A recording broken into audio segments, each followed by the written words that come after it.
The Mac and Pete Project. All right, we're back. Episode 3, Assimilation. Quick thoughts. Not disappointed yet.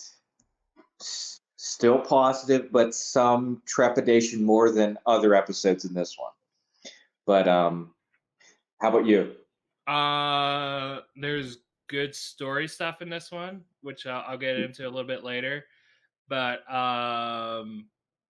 more stuff from season 1 of Star Trek starting to fall apart, but not that bad. I briefly mentioned it to you earlier this week, and we'll get more into that. Sure. Let's talk about positives first. Okay. I like the pacing has been consistent. I like that they're still staying in a canon-esque story sci-fi telling. That I like the cinematography. I like the sounds. I like the music. The acting was still, I would say, 1 out of 10. It was like a 7 and 8. You know, we were on par with our portrayals. The writing was good. The direction was good. I liked the nod to Star Trek IV: The Voyage Home with how they went back in time through the time warp. Hang on, she jumped us in warp.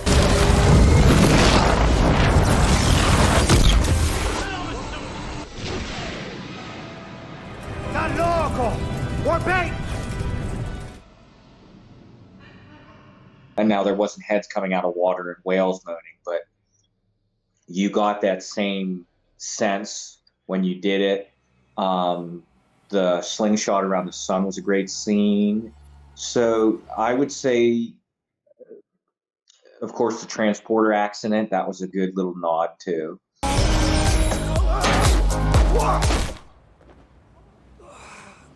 Those were my positives as to generalize my positives. Right. How about you? What were your positives? I mean, you pretty much almost hit everything. How about one specifically that I didn't mention for you?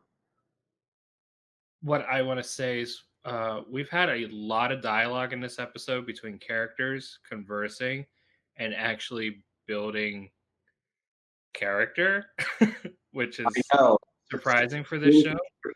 It was very strange. I see what you're doing. Concussion. My head's fine, doctor. Humor me. Most notably in the hospital where Rios is talking to the doctor about his childhood, and like in addition to, you know, serving the plot at that moment, we got a lot of background on his character that we had no idea about before. My mother, she worked at an academy that trained pilots. They had this amazing simulator. Alarms go off. I thought I broke this damn thing. Turns out I broke the highest score of any cadet in history. The things that I like about that is, as we said, talking in our first episode, reviewing Picard season 2. Mm-hmm. And you and I would be having a much different, more positive conversation if season 2 was season 1 and season 1 never happened. Right. Because even at episode 3, you get introduced to a bunch of new characters. You figure fewer legacy characters that you knew from backstory. By season 3, you should know 3 or 4 more characters, why they are the way that they are, why there's more backstory, why you should know more about them. There should be that character building to that degree. That's why I'm shocked. You know, we've talked about that. When we did the first review, we weren't very optimistic. I was staying positive because how good, was it a bait and switch type of thing? I didn't know. I think now we can safe to assume there are still mistakes being made. They're new mistakes because they're doing so well on things that we really wanted. I don't think the mistakes are as noticeable unless you really dive in and drill harder. Yeah. I mean, general audiences are going to eat this show up. They're going to love it. Yes. Yes. The other thing I want to talk about is you were really excited about the pacing. And I'm slowly coming around to that because it's like I'm still I need to. I'm still wanting to watch a standalone episode, which I know is not going to happen, and I just need to. Oh, I know. I just need to accept the fact this is a 10-hour movie, you know. And No, I understand. Those of us. my biggest thing was like, I said last week, why are we taking forever to do the warp jump around the sun? And it finally hit me. They wanted a cliffhanger for that episode, when in reality, if this was done by an old writing team, that would have been a commercial break. Correct. Instead of like bridging it between two episodes, because they needed a way to end the episode and make it feel dramatic when in actuality it wasn't. And the thing with episode 3, you needed something to be that what's taking us into act 1 and then what's next in act 2. So we don't have commercial breaks to do that anymore. But they are still there. The breaks are still there. Black, because if you buy the cheap version of Paramount Plus, you will get commercials during your viewing. So it's interesting. But now I know which package you bought, Pete. Well, I don't want. I pay for the full version. Oh, nice job! Yeah. I appreciate it. I just recall when signing up, it's like, oh, do you want the cheap one? And you'll have to watch commercials, and I'm like, I don't do that. I'm paying for something. I don't do capitalism in that form. No, thank you. So, but just to give, it's really easy to give a quick rundown of this episode. They deflect the security team from the Confederation, basically murder everyone, which I wish they would have stunned everyone, but I guess they only had weapons from that. See, if this would have been a good contrasting thing to be like, oh, we have stun weapons, but when we're in this horrible alternate future, there are stun weapons, so everything's meant to kill. So it's like, it would have like, and if people would have been like, holy crap, I thought I had that set on stun. And it's like, there is no stun. Yeah, that would have been a good contrast moment. They plug in the Borg Queen. She destroys the ships that are chasing them. They go around the sun. They make it to 2024, and they start searching for they need to in LA. And that's basically what the episode's about. My major complaint of the episode comes with Eleanor is killed in the episode at the beginning because of the firefight. Wait, what? Eleanor! And there is no power in sickbay because the ship is damaged. The Borg Queen is trying to get it ready to go back in time. And once they do go back in time, she diverts emergency power to herself so she can heal, and Eleanor dies. And I know the director did her best. Speaking of which, do you see who the director was? Was it someone from Back to the Future doing a... Yeah, it was Leah Thompson. Anyway, trying to make us really feel for Rafi and like be sad about Eleanor dying. But up to this point, you just know him as a kid that was at Academy. If you just watched this season, and then last season he murdered people with his sword.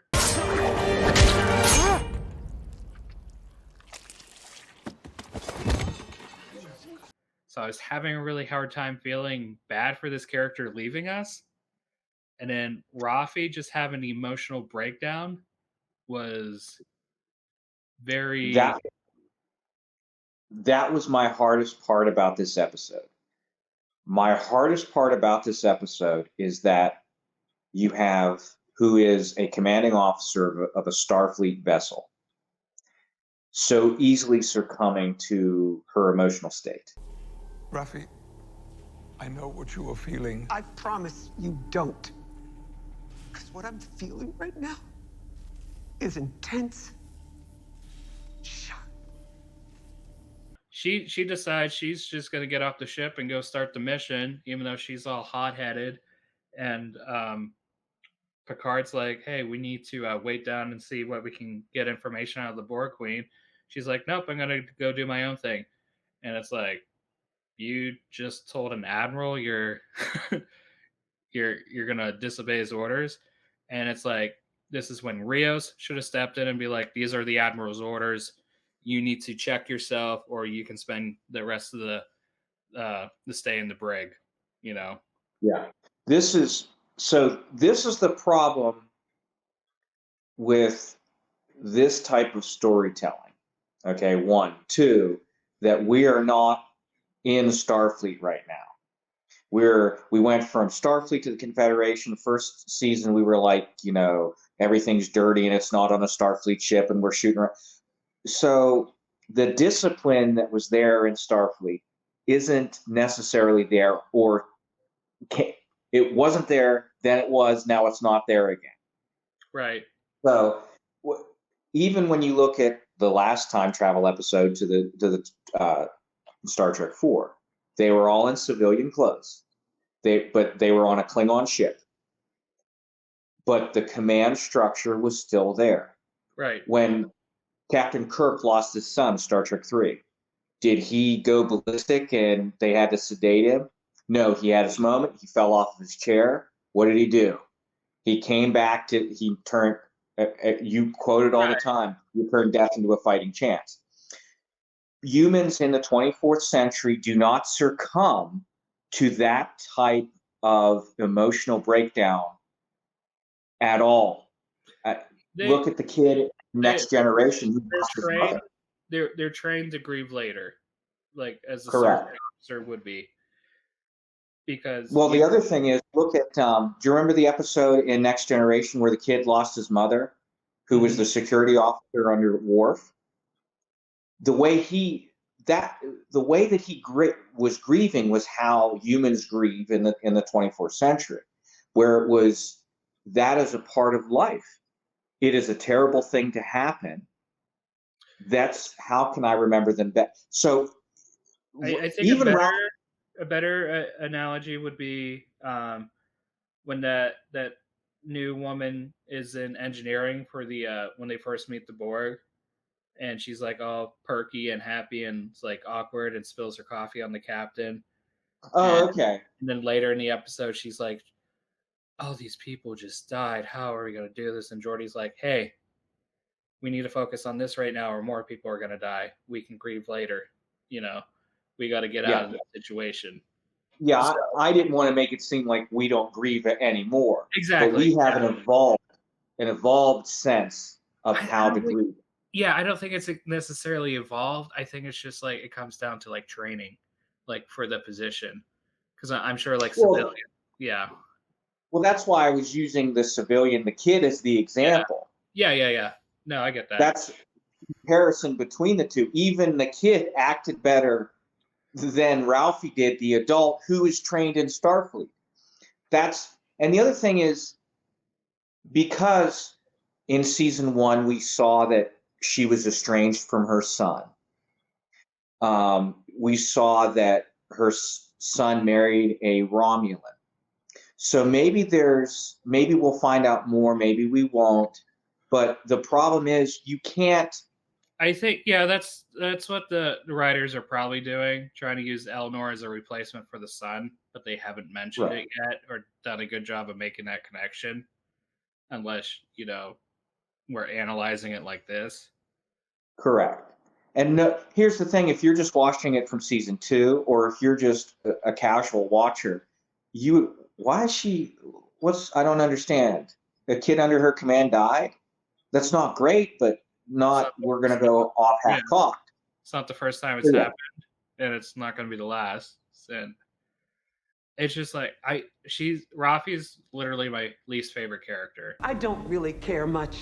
I'm coming for it.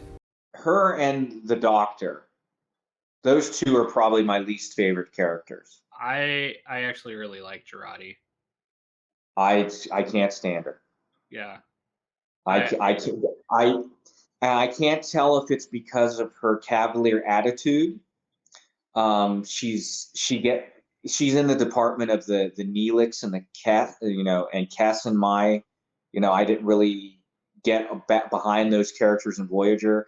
I wouldn't even say that she's like, Quark. She's not like that. She's a different.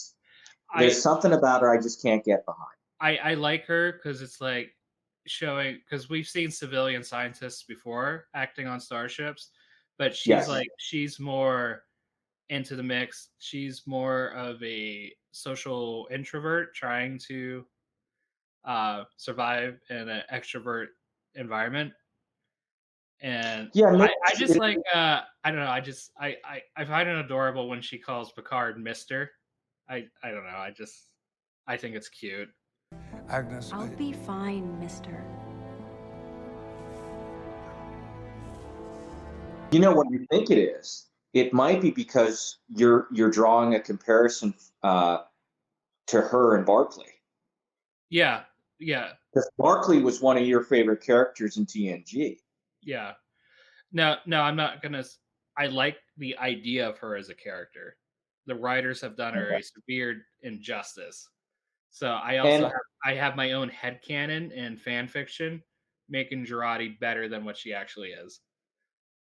I think anybody who's a Trekkie does that. I know, as I've told you before, all of Star Trek Picard is actually in the Nexus in my mind. So that's Right. how this is all working. So, and Q actually just came. The whole reason he showed up was like he doesn't even know he's still in the Nexus. I'm going to play with him a little bit. That's really it. That's why I like Star Trek Picard, because it should be called Star Trek Nexus. Yeah. So yeah, just to wrap up that short little discussion, Picard should be in command. Rios should be stepping up to be the first officer in this situation. And it's like, and it would have been great if it would have been, one of the times like Ensign Rowe gave a little bit of lip on the bridge, and Riker's like, "Excuse me, Ensign," and Yeah. or even better, the captain's spoken. Let's get ready for the mission, and then go to a side and like show that Rios is like, "Admiral, I would never disagree with you in front of the crew, but is this really the best decision to save the Borg Queen?" That's how that should have been handled, not having And this discussion in front of everyone. the other thing is the Rios is not a Riker type of officer. Rios is more of a young Riker when he was like on the Pegasus and he was following the commands no matter what, not questioning. That's how I see him. And he's in the captain's chair. Correct.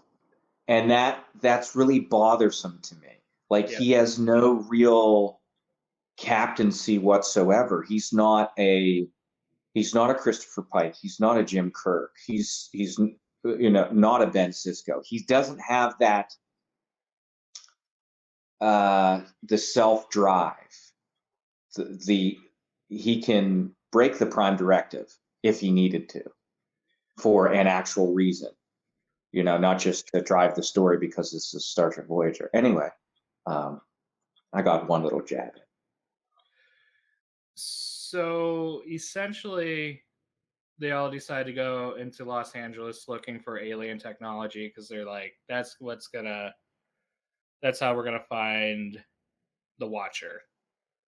Man, not so I have a little prediction of who the Watcher is.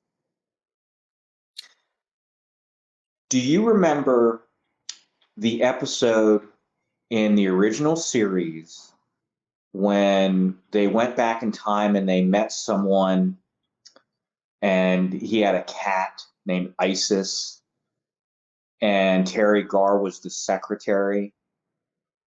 Very vaguely. Very vaguely. Okay, well, that was the season finale of season 2 of the original series, and I don't remember the name of the episode. I probably should have looked it up. But the character called Gary Seven was an operative from a planet somewhere that's in a cloaked area of the Milky Way galaxy. And these operatives are on every planet sent by this planet, which we're assuming that are extremely advanced even in that time period, even far so. So that was the 60s. I have a feeling we're either going to see Gary 8, which they went back in time and they genetically engineered these people to be operatives for them, or we're going to see Guinan in 2024. I think it's actually going to just be whatever character Brent Spiner is playing. Is that because we saw flashes in the trailers of him being talked to by? Well, here's the other thing. That could be when they come back. It could be, but I think it's going to be his Dr. His Sloan. reason for being there. I don't even think it's his ancestor. It could be one of his prodigies from a secret son who's just like a time traveler on vacation. That could be. It could be. You mean like the one episode of TNG where the time travelers like stealing tricorders and I stuff? have been thinking about that a lot for some reason. I don't know why.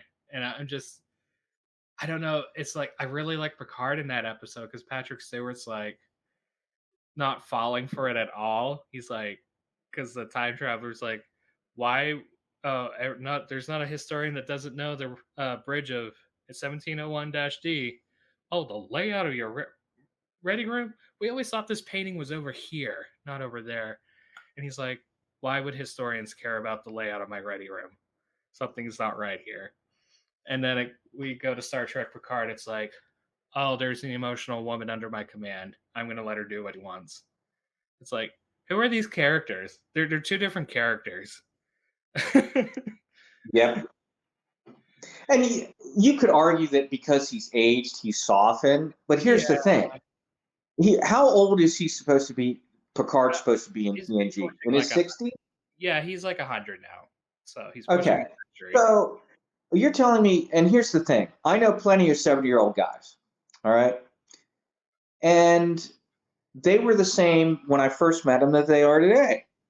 And I'm telling you, once you get to a certain age, you don't really change.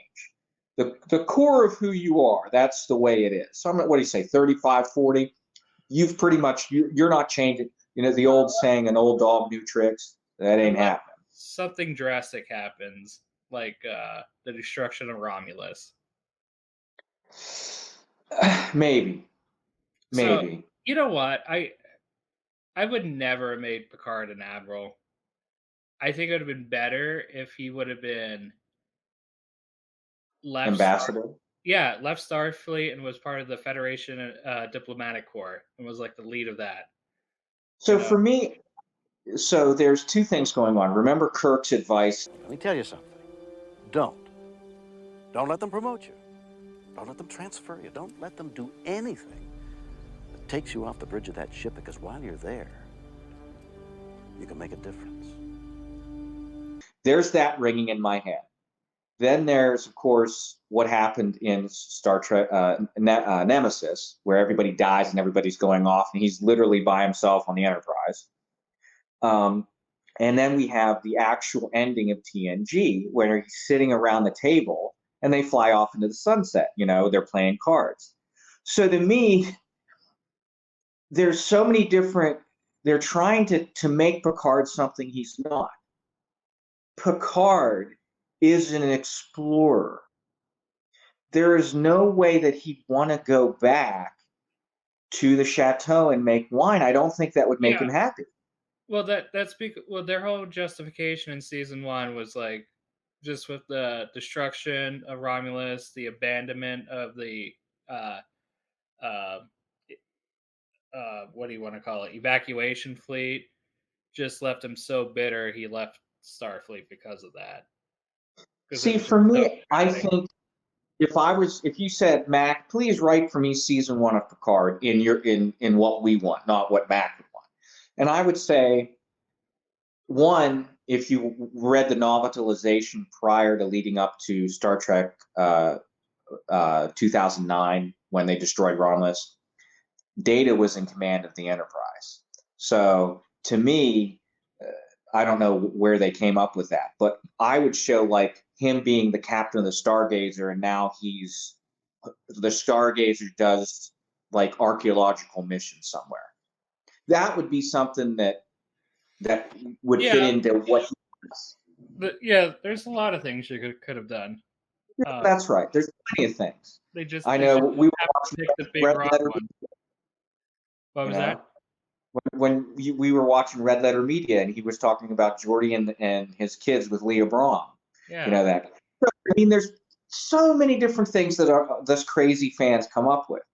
What we wouldn't have come up with is Seven acting batshit crazy, and this character called Ralphie, who's pretty much psychotic or on some type of drugs in the 25th century. Oh, back to the red letter media thing on Star Trek Galaxy, I think they called it. My favorite part was them meeting this new energetic ensign who has a solution and just is impressing everyone. And they're like, "What's your name, Ensign?" Ensign Barkley. And it's like, oh, her father was Lieutenant Barkley. She's just polar opposites. Polar opposites. Yeah, total extrovert. But that would have been too fun. I would have liked that. Now, see, if I would have done a Q episode, I heard Jonathan Frakes and Marina Sirtis talk about they wanted to do like a sitcom style Riker show, and he was like playing the trumpet at the end. I would have thought if Q would have did like this, and he's sitting there watching old TV eating popcorn with Picard, and he goes, "What have you done now, Q?" He goes, "Shut up, just watch." You know, I would have liked something like that for a couple episodes. That would have been fun. If you want to do something crazy. So You paying attention, Paramount? Yeah. So what? We're in 2024. Rafi and Seven climb to the top of a skyscraper and detect a signal. For some reason, Rios' transporter beam is halfway on a fire escape on an apartment building, and he falls and hits his head. Yeah, And that was very reminiscent of Chekhov falling type of deal. Like, yeah, he's following the whole Chekhov Star Trek 4 storyline. Yeah. A little bit different. Do you feel like it had the same texture, the same feeling that the episode in DS9 where Bashir and Sisko went back? Only very slightly. They showed a little bit of intensity of like a homeless camp, but nothing even close to what an actual sanctuary district was, like closed off parts of the city. You know, because if they did do that, they haven't shown it yet. They haven't shown it yet, but stylistically, they would need to change it a little bit. There were some style changes in that part of. Yeah, the only hints of it were the really aggressive federal agents who seem to be like tracking down illegals, and I think they asked for something like a C card, which I believe was referenced in the past tense episode. That was the only thing that I could think of. But it was very subtle. There wasn't a lot of blatant Easter eggs.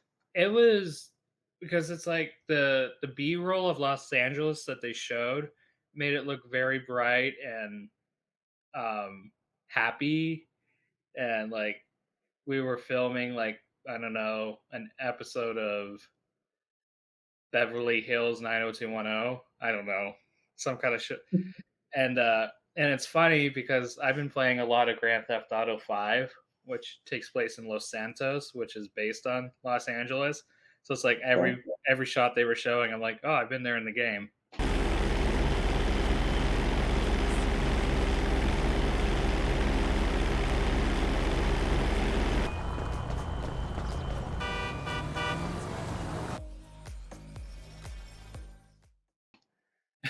Yeah. So what you were saying is it's like Miami Vice or Hawaii Five-0. It's the bright. It's a hot city. What was that? Was that the Mamas and the Papas they were playing a cover of? I don't know. I just know I hate that song. I don't like 60s music. What was it?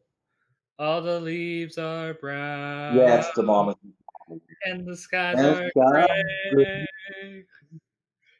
I think they just typed in 60s music from Los Angeles, and that's what came up. I don't even think they typed in 60s music. I think songs that mention Los Angeles.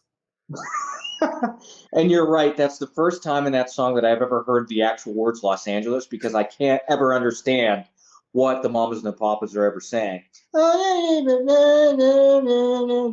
sounds like they're high during the whole song. But then we're talking about the skies being gray, and it's like it looked nice out. Oh man. Maybe it was a metaphor. But so closing thoughts and predictions, Pete. I mean, I like the stuff with Agnes and the Borg Queen. I thought that was pretty good. What you have just done here is more difficult and vastly more dangerous than you realize. You've impressed me. I don't really have any predictions at this point, just because it's like it's It could go anywhere. Going extremely slow. It's open-ended. Whoever the Watcher is, I think it's Brent Spiner's character. What he does to cause the horrific future in 2024, I don't know. So, how about yourself? So I would say that one thing that we didn't mention that I did like, I like how the Borg Queen is being portrayed, and I do like her and Agnes's little repartee between the two of them. I think that they're going to build with that, and we're really going to enjoy, because this is the first time that we're seeing an individual version of the Borg Queen in that sense, where she's not a part of the collective. I'm actually surprised that somebody didn't suggest, or maybe she'll do that in the next episode and try and get Elnor attached to the Borg Queen to bring it back to life. I don't know. That's interesting. I actually think the Borg Queen's going to end up possessing Agnes. And I think Agnes might just become the new queen. It could be. It could be. Did I ever tell you my theory on how the Borg were created? Was it anything like William Shatner's book? I try not to read Bill's work. I only like to watch his work. Because every Borg Queen looks like Ilea. Then it is probably like Bill Shatner's book. Is that what Bill came up with? Okay. So Bill and I kind of more like the Voyager probe encountered the Borg, and the Borg sent V'ger back. Okay. So yeah, it's kind of like, except the Borg weren't the Borg until, it's kind of like this. There was a planet of all computers, and then Voyager met, and then they fixed it and sent it away. And then by joining with Ilea and Decker, they became the idea of the Borg. Then they went back to that planet and then started the Borg. It wasn't the Borg until that happened. That's because they just disappeared. Yeah. You know what I mean? They weren't the Borg until that happened. That in my head is how that, I mean, because you look at there, it's all green. They make the funny sounds. It's huge compared to the Starship Enterprise. Hey, we're Trekkies. We're supposed to dream. So, we'll see you next week for episode 4. I didn't think we were going to talk for 30 minutes about this, but we did. Because I'm like, how are we going to talk we're about excited. this? So, see you next time. Next time.